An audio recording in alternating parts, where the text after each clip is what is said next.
Welcome to this edition of Miles Ahead, and you join me here inside the Audi RS6 GT. Now this is one of 660 made. It's a farewell to the Audi RS6, or at least that's what I thought, because Audi had changed its naming convention so that odd numbers would be ICE and hybrid, and even numbers such as 6 would be denoted exclusively for electric vehicles, and they've gone back on that because it caused customer confusion. I guess it's always good to admit when you've got things wrong, but that does open the door to future RS6s, although I guess what we could say with some certainty is that they will almost certainly be hybrids going forward if there is to be another RS6. So this is a final flex for the 4-litre twin turbocharged V8 unit that has been used widely and successfully across the VW group.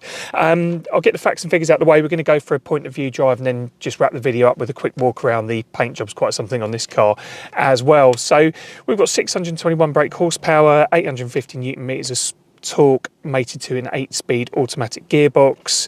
It weighs just over 2 tonnes, 2,075 kilograms, and it costs £25 less than £177,000. But as I say, you get the exclusivity and the engineering that's gone into this. I think certainly elevates it over and above the standard RS6 and RS6 performance. But yeah, we'll crack on with the drive, and like I say, we'll jump out at the end and have a quick look around as well. Okay, here we go. Let's see what we've got.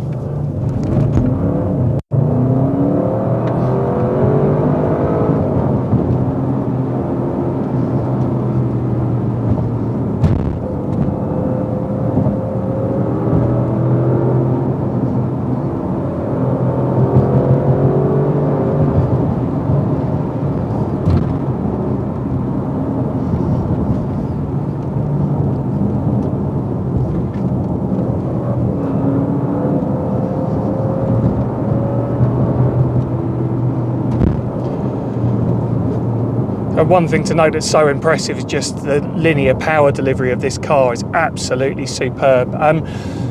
Been a bit of an impression with previous RS Audis that you get a bit too much lag. You put your foot down, then it just sort of takes a second whilst everything breathes and it gets ready for action. This feels a little bit keener, a little bit less laggy than its predecessors. It's on coilover suspension, manually adjustable. I don't know what setting it's in, it's just come from Audi, but it seems to breathe with the road a bit more naturally than air suspension, which I think you might reasonably expect.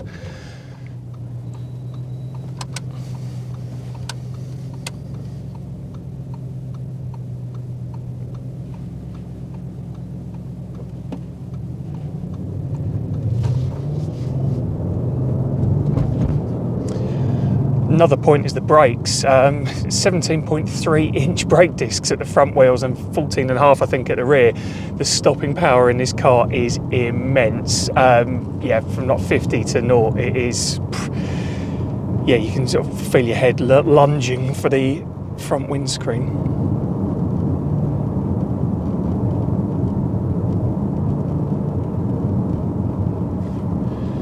It's also got that trick that I think all good cars have of you don't need to drive it like a hooligan to enjoy it. It flows along a road very nicely. The steering isn't the final word in feedback. It never has been with the sort of recent batch of Audis.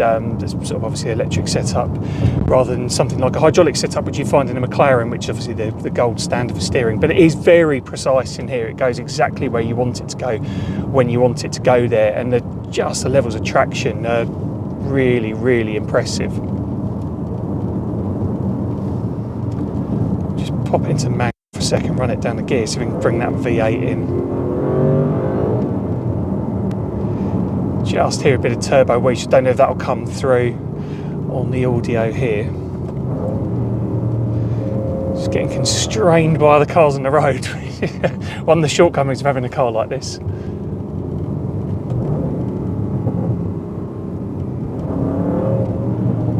Just get a few pop bangs on the exhaust on the way down the revs. Nothing too extravagant. See, modern regulations put paid to a lot of that with gas particulate filters and whatnot. This isn't a great bit of road. It handles it quite well. It's quite natural feeling over it, which I enjoy. Right, we'll see if we get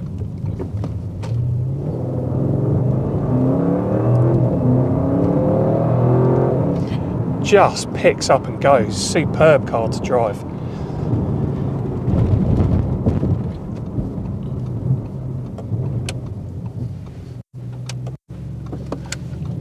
Hearse driving past there, that's not a precursor. Right, we're in a 30-mile-an-hour section again now. Pop it back into auto again. Yeah, I mean, it's a deeply impressive car. I love the original RS6. I've not driven the RS6 Performance, but this, we had the Audi RS7 Performance not too long ago, and this is undoubtedly a better car to drive than that. I think what they've done with it, the way they've engineered it, is superb. I mean, we'll have a look around the outside shortly, but you could easily just dismiss it as an RS6 Performance with a sticker kit on. And at £177,000, I think the RS6 Performance with Vorsprung, so like top level, I think you're looking at around 130, so it's a huge leap on, but you are getting more for your money. Perhaps not that much more, but you do get the exclusivity, and you get the four-wheel steer. Just the way it powers out corners down these roads is something else. It is phenomenal. You can really feel it finding the grip exactly where it needs to find the grip and exactly when it needs to find it. You never get any suggestion it's going to lose traction on you at all. I think you'd have to drive it like an absolute hooligan to get it to that point, which yeah, I'm not going to do.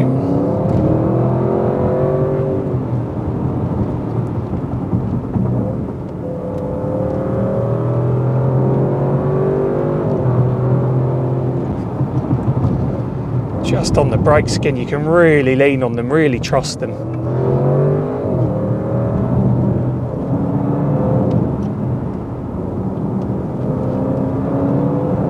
Just the way it shifts its balance is superb. It's a really well measured car, this.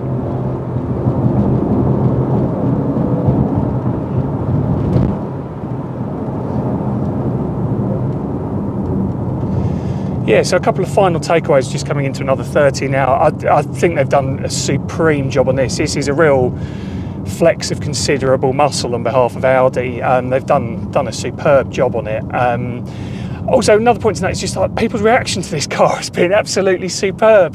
Saw a couple of other people in RS6 and they're just like thrilled to see this. I've not seen one of these on the roads before. And you know, the attention it garners has been really positive. It's almost a bit like driving a Caterham. People love Caterhams when you drive around and they always want to talk about them, and this has definitely been one of those cars that every time you're at a petrol station, people want to know what it is, how much it costs. People always ask that, actually. How much is it? It's given normally a sort of rude question in British society, but when it comes to cars, people just go straight in with that question.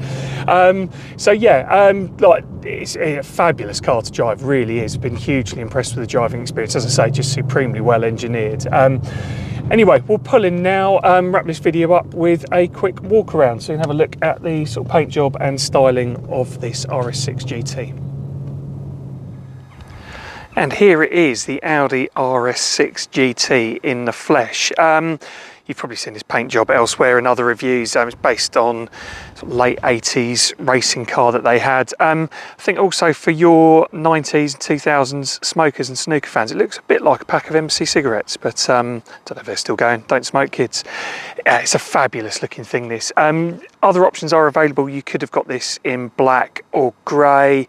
I think if you're going for this sort of thing, you might as well go all in and go for this white paint job. I think it looks absolutely superb. It's got real presence.